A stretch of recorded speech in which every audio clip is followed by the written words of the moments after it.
Holidays are right around the corner. Christmas, New Year's Eve.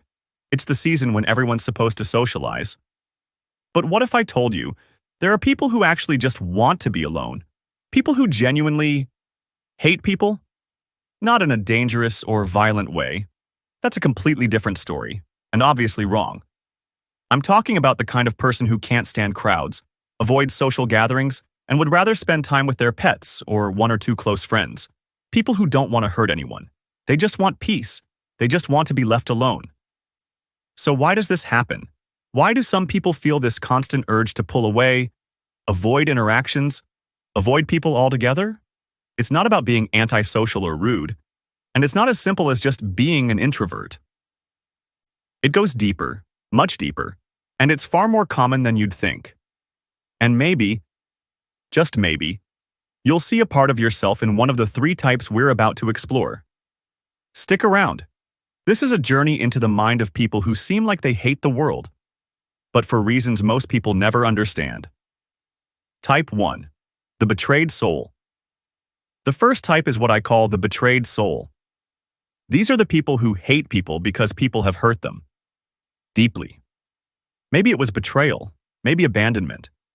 Maybe someone they trusted simply walked away when they needed them most. It could have been a partner, a best friend, a family member.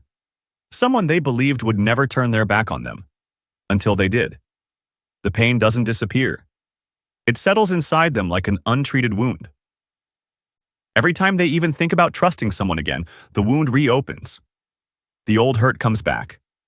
And slowly, the mind forms a belief. People always let me down. People hurt me. People disappoint me. So why should I ever open myself up again? The more betrayal they experience, big or small, the more their trust erodes. They become cynical, not because they're cruel, but because they've learned, again and again, that people can be unpredictable and unsafe. And this is where animals come in. Pets don't judge. They don't betray. They don't abandon. Their love is simple, steady, unconditional. And for the betrayed soul, that's all they've ever wanted. So they drift away from people and toward animals. Not out of hatred, but out of self-protection. Type 2. The peace seeker. The second type is the peace seeker. These people don't hate others in a malicious way.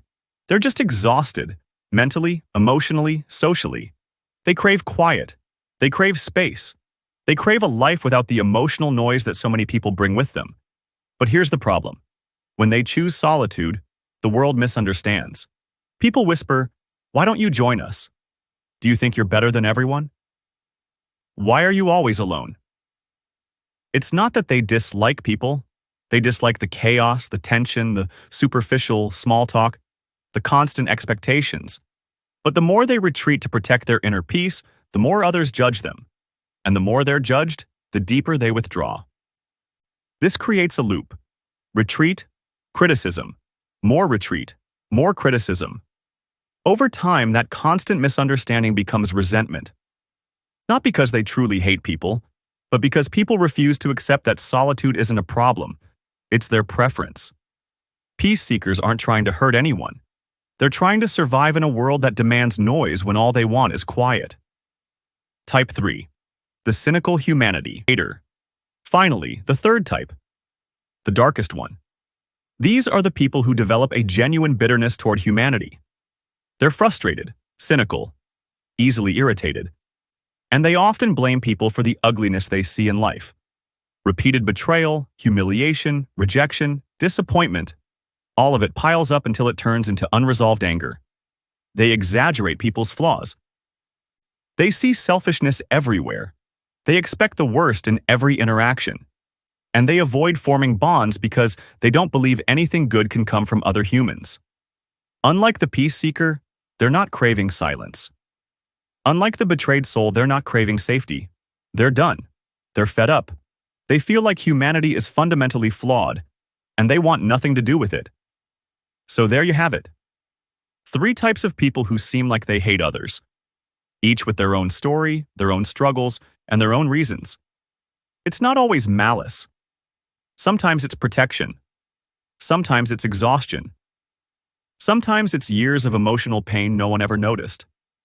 The world is messy. People are messy. And the way we react to that mess says more about our wounds than our character. If you've ever found yourself pulling away from people, which type do you relate to the most? Or maybe you have a completely different reason. Tell me your thoughts in the comments below.